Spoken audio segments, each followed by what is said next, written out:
Hello friends, मेरा नाम राहुल और आपका अपने चैनल टारगेट बोर्ड एग्जाम में फिर से बहुत बहुत स्वागत है। तो फ्रेंड्स, मैंने पिछले वीडियो में सन 2019 का और सन 2020 का विज्ञान का प्रीवियस ईयर का क्वेश्चन पेपर आप लोग को दिखाया था, ठीक है। और मैंने आपको बताया था कि अगर आपको इसका सॉल्यूशन चाहिए तो ज्यादा से ज्यादा इस वीडियो में कमेंट कीजिए। तो उसमें बहुत सारे विद्यार्थियों ने कमेंट किया था कि सर आप इसका सॉल्यूशन भी बना दीजिए। इसलिए मैं आज के इस वीडियो में आप सभी लोगों को सन 2020 के विज्ञान का पेपर का आज सॉल्यूशन बताने वाला हूं। एक एक प्रश्न आपको बताया जाएगा, इसलिए आप इस वीडियो को ध्यान से देखिएगा और अंत तक देखिएगा, ठीक है।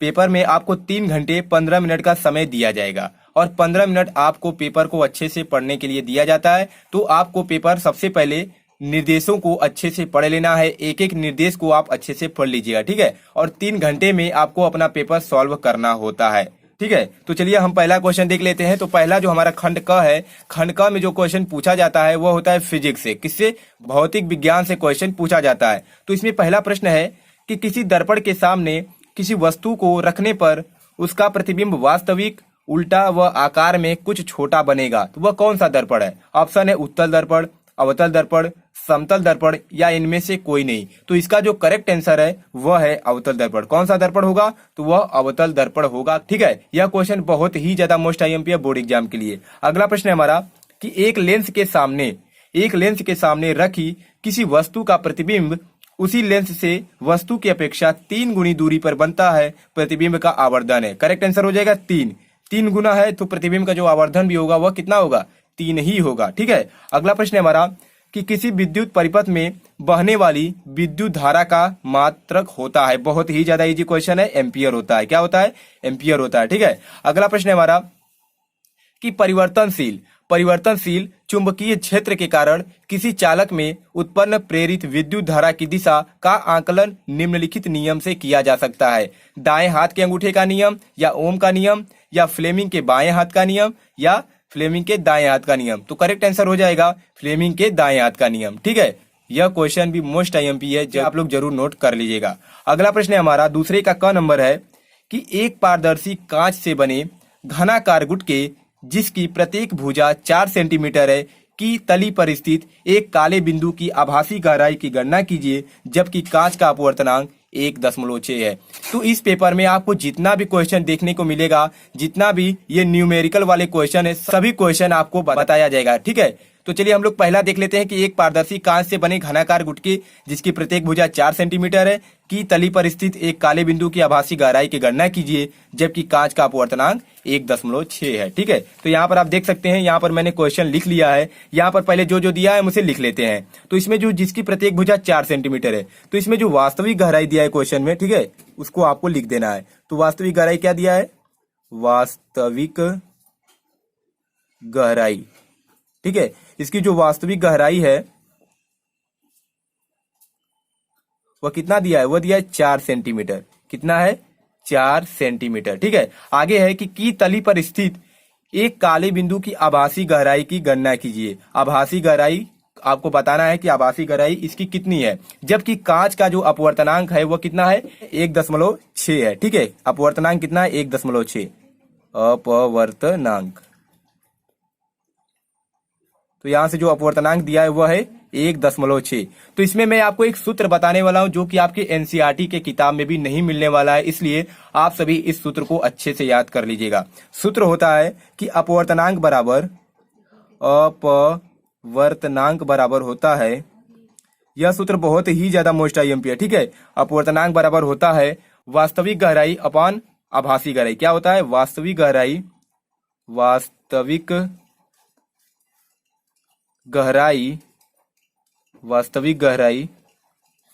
अपान आभासी गहराई, ठीक है। यह सूत्र आपको एनसीईआरटी के किताब में भी नहीं मिलने वाला है, आभासी गहराई। तो इसमें जो हमारा अपवर्तनांक दिया है वो कितना दिया है? 1.6। कितना है? 1.6 बराबर वास्तविक गहराई कितना है? 4 सेंटीमीटर बटा आभासी गहराई हमें ज्ञात करना है, तो इसको हम यक्स मान लेते हैं, ठीक है। तो इसका जब मल्टीप्लाई करेंगे तो बटा 1 हो जाएगा, फिर ये गुणा होगा तो यह हो जाएगा 1.6 यक्स बराबर कितना मिलेगा? 4, ठीक है। अब देखिए यहां से यक्स बराबर जब हम निकालेंगे तो यह हो जाएगा 4/1.6।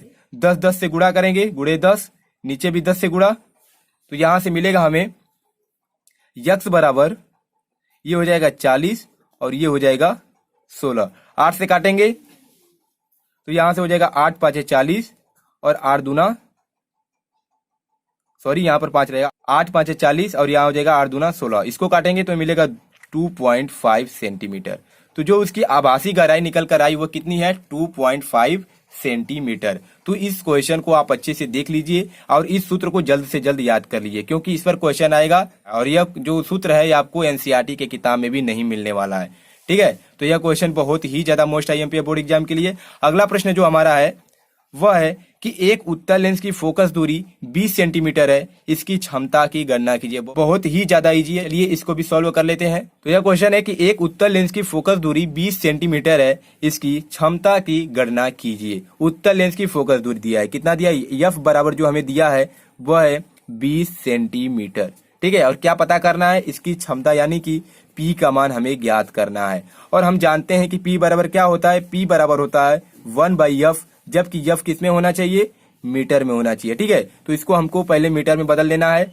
तो 20 में 100 का जब हम भाग देंगे तो 1 0 से कट जाएगा और यहाँ पर हमें मिलेगा 0.2 मीटर। ठीक है, तो चलिए यहाँ पर मान रख लेते हैं। तो यहाँ से 1/f का मान कितना है? 0.2। 10 का ऊपर नीचे गुणा कर देंगे, ऊपर भी 10 का गुणा कर देंगे, नीचे भी, तो ये हमें मिलेगा 10/2, जो कि मिलेगा हमें 5 डायोप्टर।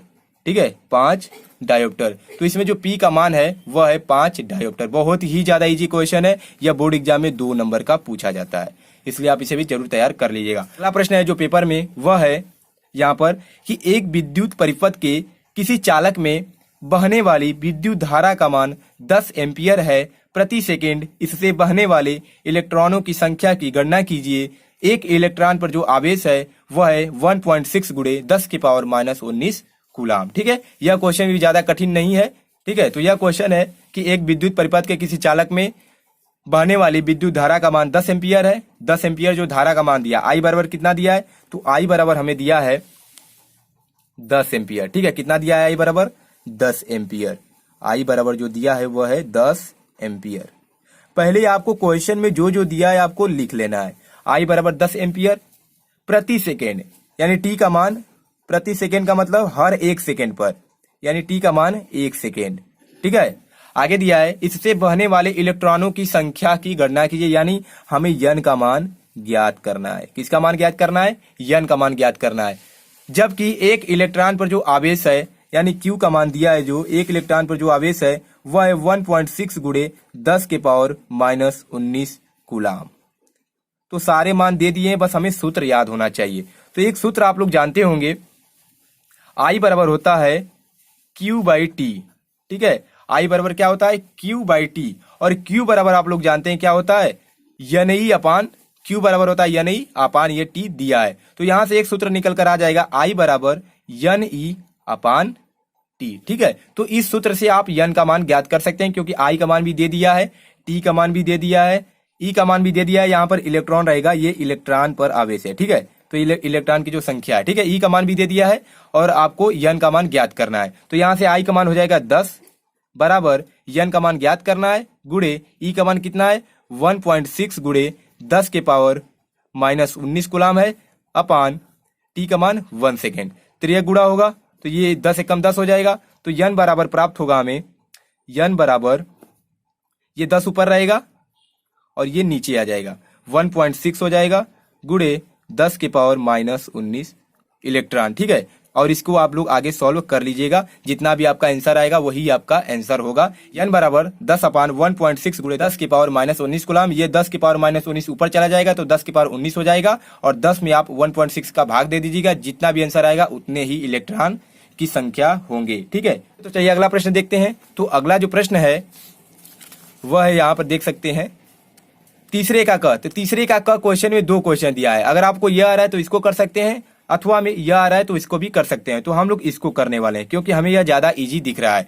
यह क्वेश्चन है कि निकट दृष्टि से पीड़ित एक व्यक्ति अधिक से अधिक 10 मीटर की दूरी तक ही देख सकता है। सही दृष्टि के लिए लेंस की प्रकृति, फोकस दूरी व क्षमता की गणना कीजिए। ठीक है, चलिए इसको हल करते हैं। तो फ्रेंड्स, यह क्वेश्चन है कि निकट दृष्टि से पीड़ित एक व्यक्ति अधिक से अधिक 10 मीटर दूरी तक ही देख सकता है। ठीक है, सही दृष्टि के लिए लेंस की प्रकृति ज्ञात करनी है कि कौन सा लेंस है, फोकस दूरी उसकी ज्ञात करनी है, वह क्षमता की भी गणना करना है। तो कितना देख सकता है, अधिक से अधिक 10 मीटर की दूरी तक ही देख सकता है। तो भी का मान कितना मिला, -10 मीटर। मैंने माइनस क्यों लिखा है, निकट दृष्टि दोष है, तो निकट दृष्टि दोष के लिए भी और यू दोनों का मान माइनस होता है। और यू का मान क्या लिखेंगे हम, अधिक से अधिक 10 मीटर दूरी तक ही देख सकता है। तो हमें ऐसा लेंस लगाना है कि वह 10 मीटर के आगे की भी दूरी देख सके। ठीक है, तो हम ज्यादा से ज्यादा अनंत ले सकते हैं, तो अनंत ले लेंगे और यह भी किस में होगा, माइनस में हो जाएगा। हमें क्या ज्ञात करना है, एफ का मान ज्ञात करना है और क्षमता पी का मान ज्ञात करना है। ठीक है, तो हम एक सूत्र जानते हैं, 1/f बराबर होता है 1/f बराबर होता है 1/v माइनस 1/u। तो यहां से 1/f का मान जो हमें निकलेगा वो मिलेगा, 1/v का मान कितना है, -10। तो ये हो जाएगा 1/-10 माइनस 1/- का अनंत, यही होगा। तो यहां से जब इसको हम सॉल्व करेंगे तो ये हो जाएगा -1/10 प्लस 1/- प्लस अनंत हो जाएगा। इसी में जब हम अनंत को जोड़ेंगे तो उसमें कोई चेंज नहीं होगा। तो यहाँ से 1/f का मान जो हमें मिलेगा वो मिलेगा -1/10। तो तिर्यक जब गुणा करेंगे तो f का मान हमें कितना मिला, तो यहाँ से जो हमें f का मान मिला वह मिला -10 मीटर। ठीक है, कितना मिला, -10 मीटर। और जब फोकस दूरी का मान माइनस होता है तो लेंस कौन सा होता है, अवतल लेंस। कौन सा लेंस, अवतल लेंस। ठीक है, अब हमें लेंस की क्षमता भी ज्ञात करना है। तो P बराबर हम जानते हैं क्या होता है, 1/f f होता है मीटर में। तो यहाँ पर f मीटर में ही हमें प्राप्त हुआ है। तो यहाँ से लिख सकते हैं 1/-10, इसको भाग देंगे तो ये मिलेगा -0.1 डायोप्टर। ठीक है, तो P का मान कितना मिला, -0.1 डायोप्टर। तो यही इस क्वेश्चन का आंसर है। आप अच्छे से देख लीजिए, बहुत ही ज्यादा मोस्ट IMP क्वेश्चन है। इस प्रकार का क्वेश्चन आपके बोर्ड एग्जाम में पूछा जा सकता है। ठीक है, तो चलिए अगला क्वेश्चन देख लेते हैं। तो अगला जो प्रश्न है इसमें देख सकते हैं आप, यहाँ पे लास्ट प्रश्न है। ठीक है, यह है कि एक विद्युतीय उपकरण पर लिखा है 2.3 किलोवाट व 230 वोल्ट। इसे पूरी क्षमता से कार्य करने पर इससे कितनी विद्युत धारा का प्रवाह होगा, इसके प्रतिरोध की भी गणना कीजिए। यह भी गणना कीजिए कि यदि इसे 10 घंटे तक कार्य करने दिया जाए तो इसमें कितने किलोवाट घंटा की ऊर्जा व्यय होगी। अगर यह नहीं आता तो अथवा हम इसको भी कर सकते हैं, लेकिन यह जो क्वेश्चन है यह इजी है, आप इसे आसानी से कर सकते हैं। तो चलिए इसको सॉल्व करते हैं। तो फ्रेंड्स, यह क्वेश्चन है कि एक विद्युतीय उपकरण पर लिखा है 2.3 किलोवाट व 230 वोल्ट। इसे पूरी क्षमता से कार्य करने पर इससे कितनी विद्युत ऊर्जा का प्रवाह होगा, इसके प्रतिरोध की भी गणना कीजिए। यह भी गणना कीजिए कि यदि इसे 10 घंटे तक कार्य करने दिया जाए तो इसमें कितने किलोवाट घंटा की विद्युत ऊर्जा व्यय होगी। ठीक है, तो इसमें P का जो हमें मान दिया है, P बराबर वह दिया है 2.3 किलोवाट, 2.3 किलोवाट। ठीक है, तो इसको हम वाट में बदल लेते हैं। तो 1 किलोवाट बराबर होता है 1000 वाट। तो 2.3 किलोवाट बराबर 2.3 गुणे 1000 कर देंगे तो ये हमें मिलेगा 2300 वाट। ठीक है, तो P बराबर 2300 वाट यहां से मिल गया। आगे दिया है कि 230 वोल्ट, V का जो मान दिया है वह है 230 वोल्ट, 230 वोल्ट। कहा गया इसमें कि इसे पूरी क्षमता से कार्य करने में इससे कितनी विद्युत धारा प्रवाह होगा, यानी हमें I का मान ज्ञात करना है। तो हम यहां से एक सूत्र जानते हैं कि P बराबर होता है V गुणे I। क्या होता है, P बराबर होता है V गुणे I। ठीक है, P का मान कितना है, 2300 वाट। तो 2300 बराबर हो जाएगा, V का मान कितना दिया है, 230, 230 गुणे I। ठीक है, तो I बराबर क्या हो जाएगा, तो यहां से I बराबर हो जाएगा 2300 अपान 230। इसको काटेंगे तो 230 से 230 कट जाएगा। तो I का मान यहां से हमें मिलेगा 10 एम्पियर। क्या मिला, 10 एम्पियर। तो यही इसका करेक्ट आंसर है। आगे क्वेश्चन में दिया गया है कि इसके प्रतिरोध की भी गणना कीजिए, इसके प्रतिरोध की भी गणना कीजिए।